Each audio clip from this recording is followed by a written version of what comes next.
السلام علیکم ورحمۃ اللہ وبرکاتہ نحمدہ ونصلی ونسلم علی رسولہ الکریم بسم اللہ الرحمن الرحیم یا ایہا الذین آمنوا کلوا من طیبات ما رزقناکم واشکروا للہ ان کنتم ایاہ تعبدون۔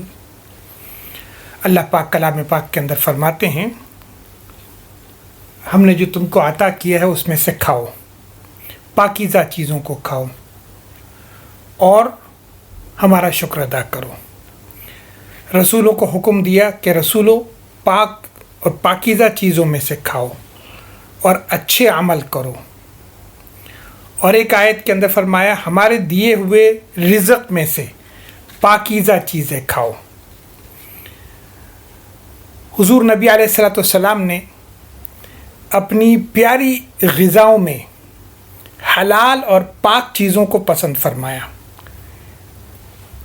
اور ہمیشہ ان غذاؤں کو کھایا ہے، تناول فرمایا ہے جو اللہ نے دین اسلام کے اندر حلال قرار دی ہیں۔ حرام چیزوں سے آپ نے پرہیز فرمایا ہے۔ آج ہم مختصراً حضرت محمد الرسول اللہ صلی اللہ علیہ وسلم کی غذاؤں میں سے کچھ غذاؤں کا ذکر کریں گے۔ اللہ کے نبی جن کو شوق سے کھاتے تھے، اور اس نیت سے سنیں گے کہ انشاءاللہ ہم اپنی زندگی میں اس غذا کو لے کر کے آئیں، اور جب ہم اپنی زندگی میں اس غذا کو لے کر کے آئیں گے اور ہم کھائیں گے تو ہمیں کھانے کے ساتھ یہ نیت کرنی ہے کہ یہ حضور سرکار دو عالم صلی اللہ علیہ وسلم کی سنت ہے، آپ نے کھائی تھی تو آپ کا کھانا عبادت بن جائے گا۔ اس لیے کوشش یہ کرو کہ حضور علیہ الصلوۃ والسلام کی ذات مبارک کے متعلق ایسی انفارمیشن، ایسی باتیں ہم کہیں نہ کہیں سے سمجھنے کی کوشش کریں جس سے ہمیں ثواب بھی مل رہا ہے، ہمارے مسئلے بھی حل ہو رہے ہیں۔ تو ہم جانتے ہیں، آج چند چیزوں کے بارے میں بات کریں گے کیونکہ میں یہ مضمون کو لمبا نہیں کرنا چاہتا، اور ہمیشہ یہ ہوتا ہے کہ انسان دیکھتا ہے کہ بھئی اتنا لمبا جو ہے وہ آڈیو کلپ ہے، اتنا لمبا بیان ہے، تو سننے سے بھی انسان سوچتا ہے آگے دیکھیں گے، اور وہ آگے کبھی نہیں آتا ہے۔ اس لیے بہت مختصراً جو ہے کچھ چیزوں کے بارے میں ابھی بتاؤں گا اور کچھ چیزوں کے بارے میں آگے چل کر کے بتاؤں گا۔ تو ہمارا عنوان یہ ہے کہ پیارے نبی علیہ الصلوۃ والسلام کی پیاری پیاری غذائیں۔ اس میں سے ایک جو چیز ہے جس کا نام ہے مسور کی دال۔ یہ دنیا میں انسان نے اپنے جو غذا کے طور پر اس کو استعمال کیا ہے، یہ بہت ہی پرانی غذا ہے، پرانی کتابوں سے بھی اس کا ذکر ملتا ہے، اور تقریباً دنیا کے ہر ملک کے اندر جو ہے دال کے جو پکوان ہیں وہ دسترخوان پر رکھے جاتے ہیں، کھائے جاتے ہیں ہر جگہ پر، اور یہ دال کی کاشت ہر جگہ ہوتی ہے۔ مسور کی دال، اس کا تذکرہ جو ہے قرآن پاک کے اندر اور احادیث مبارکہ میں بھی آیا ہے۔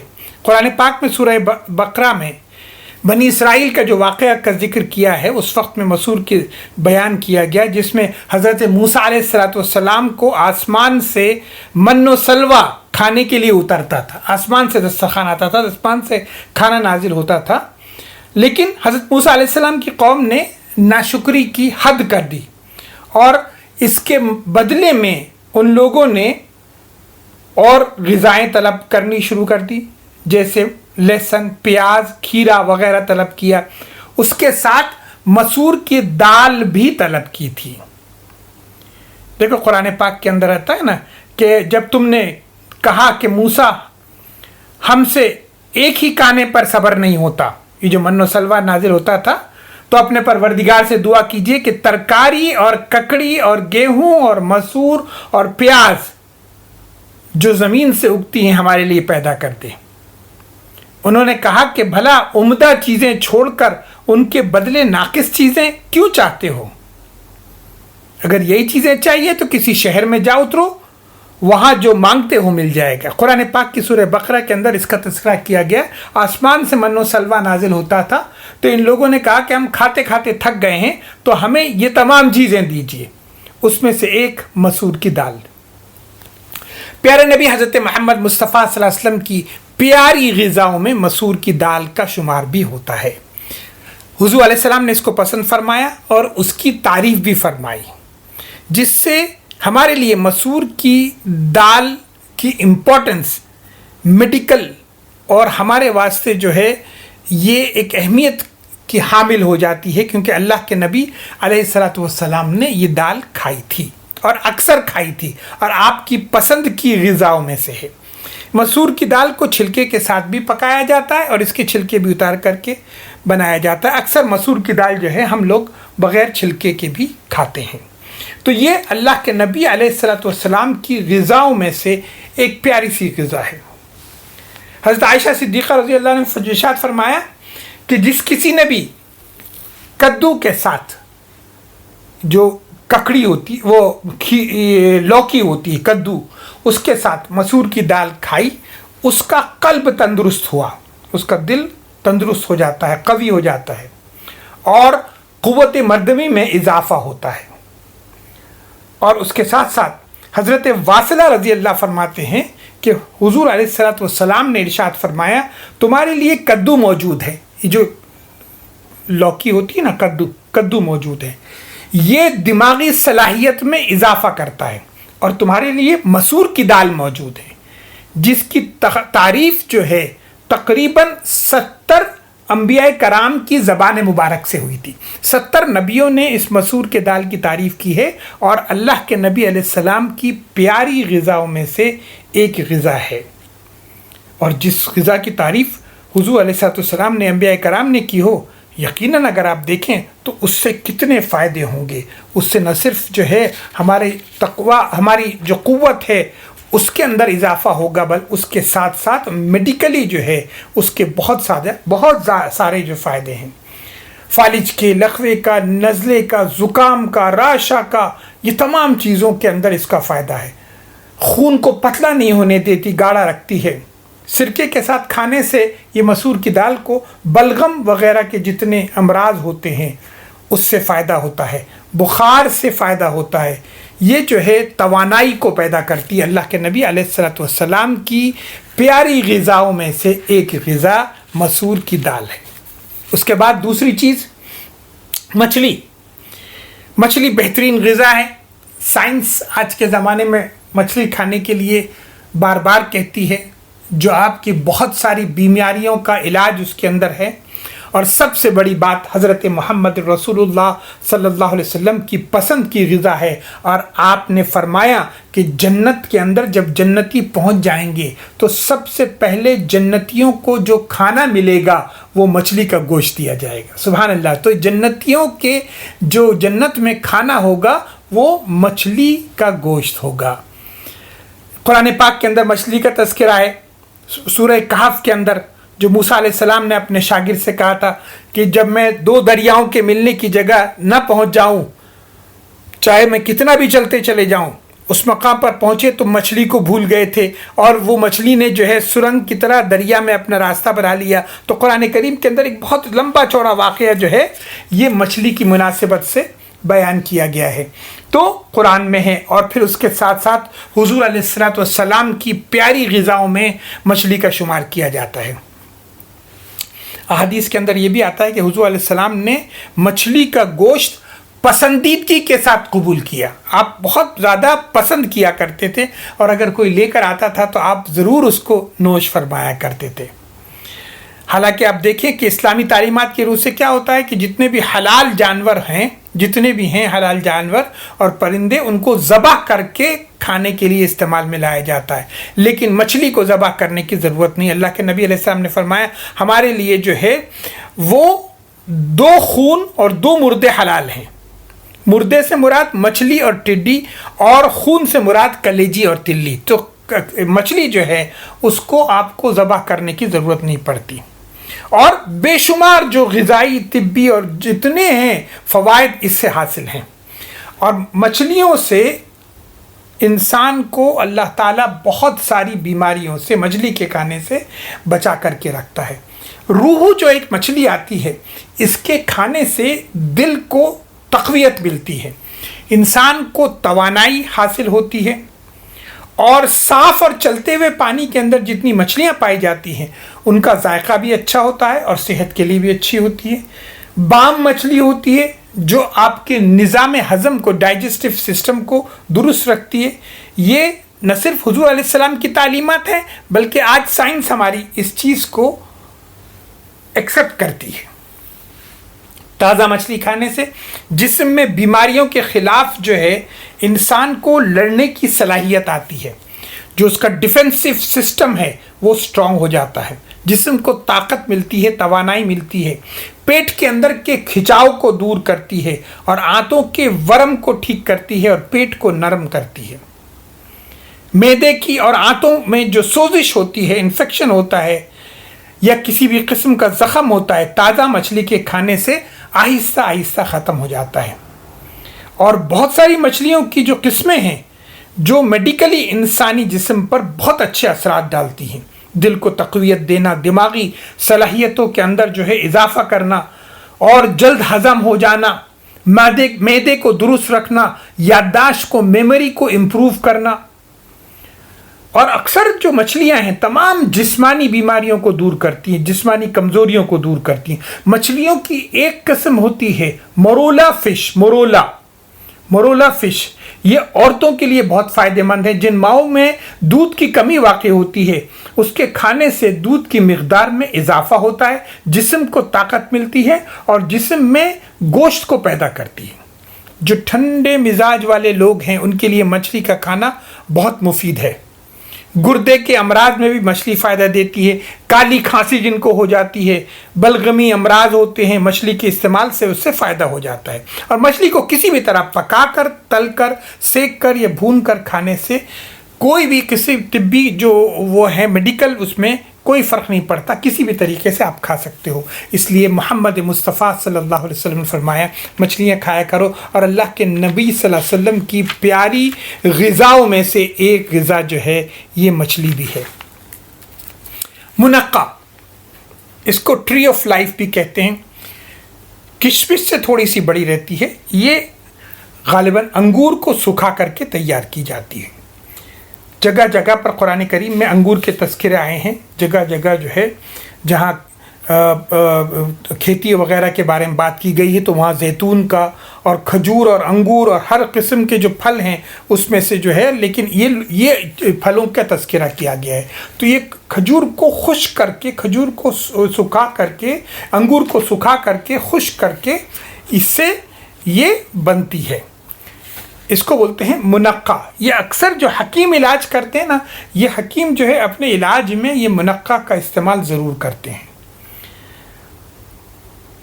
ابو نعیم میں حضرت علی رضی اللہ کی روایت ہے کہ حضرت علی نے جو ہے فرمایا کہ حضور علیہ السلام نے فرمایا کہ تمہاری افادیت کے لیے منقع موجود ہے، یہ تمہارے رنگ کو نکھارتا ہے، بلغم جمع ہو جاتا ہے اس کو خارج کرتا ہے، تمہارے اعصاب کو مضبوط کر دیتا ہے، تمہاری کمزوری کو ختم کرتا ہے اور تمہارا مزاج کو خوشگوار بناتا ہے، سانس کو خوشبودار کرتا ہے اور غم کو دور کرتا ہے۔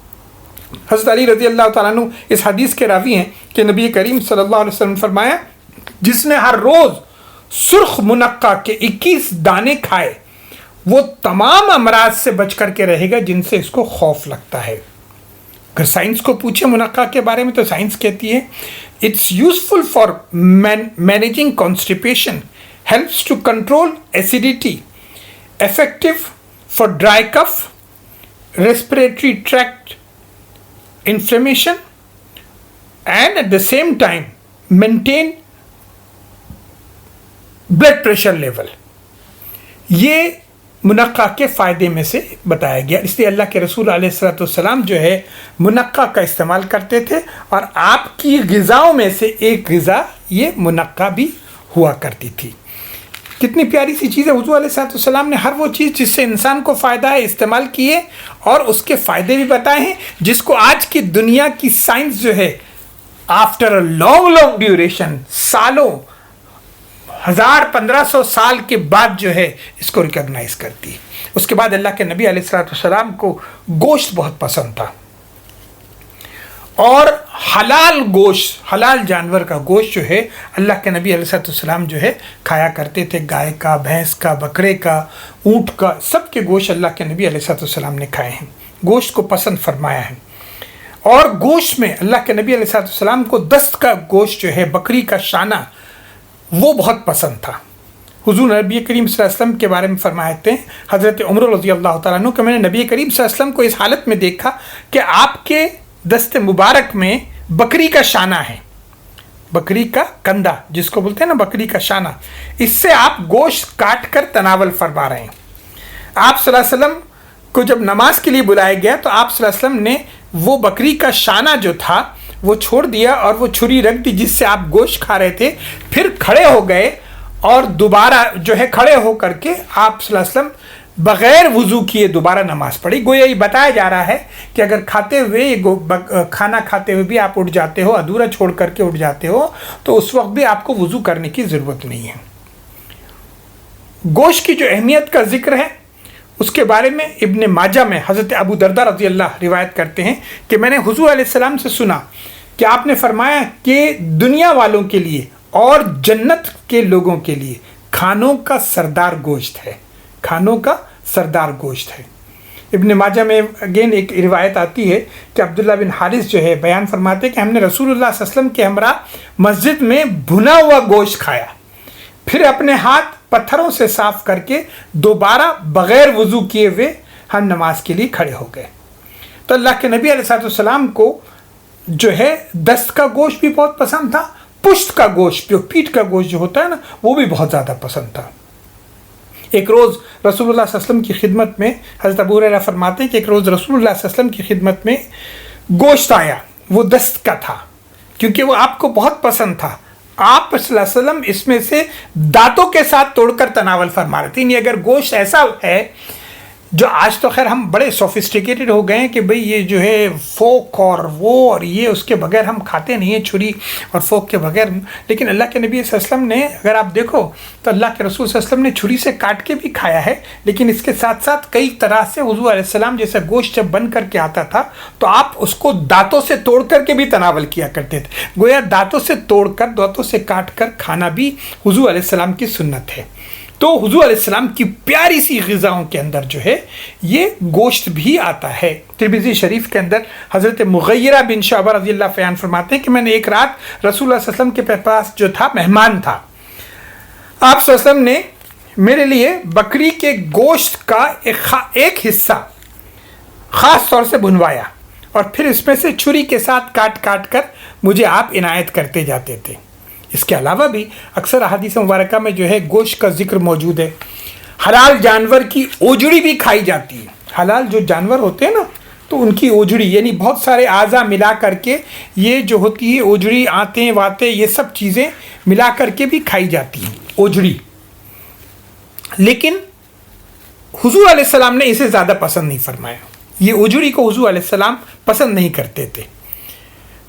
فرمایا حلال جانور کے پائے کو پسند کیا کرتے تھے. پائے جو ہوتے ہیں نا، پائے کا گوشت، پائے یہ بہت پسند کرتے تھے.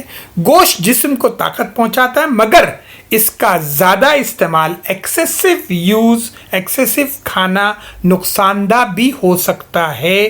اس لیے سرکار دو عالم صلی اللہ علیہ وسلم نے گوشت کو ہر روز کھانے اور زیادہ مقدار میں استعمال کرنے سے منع فرمایا. دیکھ لو، ایکسیسو گوشت کا کھانا نقصان دہ ہوتا ہے، حالانکہ حضور علیہ السلام کی پیاری سی غذاؤں میں ہے، لیکن روز کا کھانے سے یہ فرمایا ہے کہ بچ کر کے رہو، اس سے بیماریاں بھی ہو جاتی ہیں. اس کے بعد ککڑی، کھیرا حضور علیہ السلام بہت پسند فرماتے تھے. آئی تھنک ہم لوگ جس کو کوکمبر کہتے ہیں، یہ کھیرا جو ہے گرمی کے موسم کی سبزیوں میں شمار کیا جاتا ہے، لیکن اکثر پھلوں اور اکثر سبزیوں کی طرح یہ پورے سال اویلیبل رہتا ہے. اور ہمارے یہاں تو، ہمارے ملک میں جہاں ہم رہتے ہیں یہاں تو سال بھر کہیں نہ کہیں سے کھیرا آتا ہے. یہاں لوکلی بھی ہوتا ہے، اس کے باوجود دوسری جگہ سے بھی آتا ہے. اور ہمارے یہاں ویسے بھی جو ہے کھیرے کو کھایا جاتا ہے اور سلاد کے طور پر بھی دسترخوان کی زینت یہ بنایا جاتا ہے. اکثر سلاد کے طور پر بھی اس کو کھاتے ہیں. پھر اس کے بعد جو ہے کھیرے کا ذکر قرآن پاک میں اور احادیث کے اندر بھی ہے.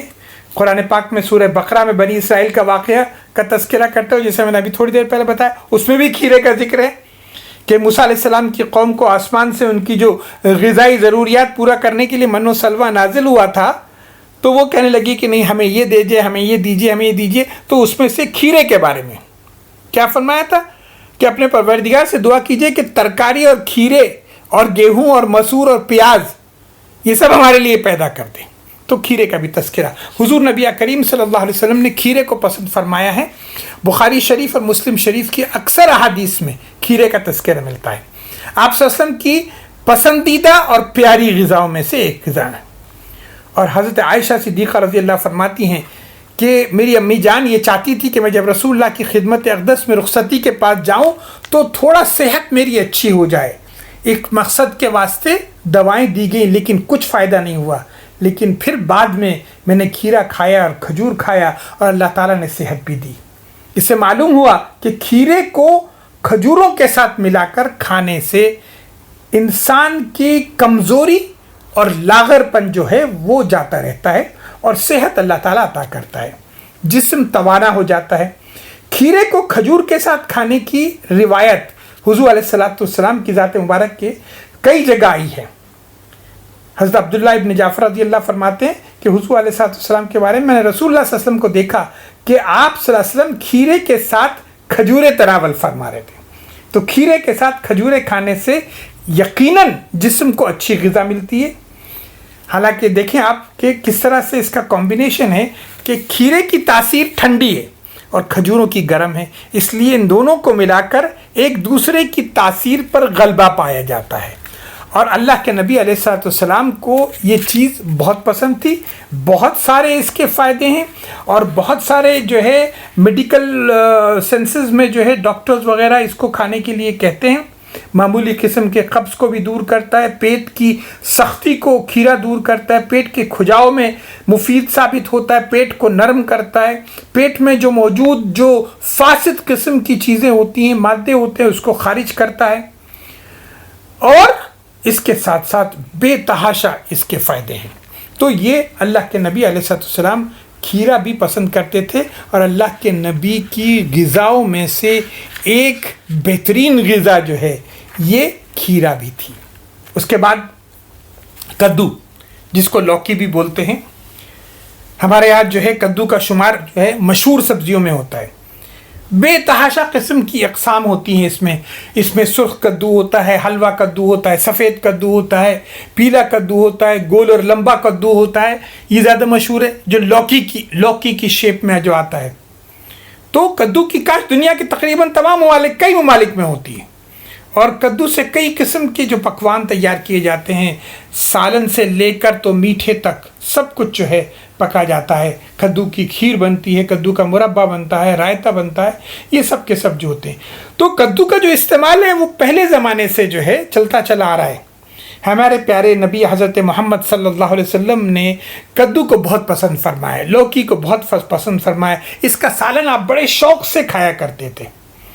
اللہ پاک نے قرآن پاک کے اندر یونس علیہ السلام کے واقعے میں کدو کا تذکرہ کیا ہے. چنانچہ ارشاد کیا ہوتا ہے، پھر ہم نے ان کو جب کہ وہ بیمار تھے میدان میں ڈال دیا، فراخ میدان میں. حضرت یونس علیہ السلام جو مچھلی کے پیٹ سے اگال دیے گئے تھے تو اس وقت میں آپ ایک دم کمزور تھے، بالکل کمزور ہو چکے تھے. اتنے سالوں تک جو ہے مچھلی کے پیٹ کے اندر آنے کے بعد جو ہے جسم کے اندر گرمی آنے کے بعد جو ہے جب باہر مچھلی نے اگلا تو اس وقت میں وہاں پر آ گئے تھے.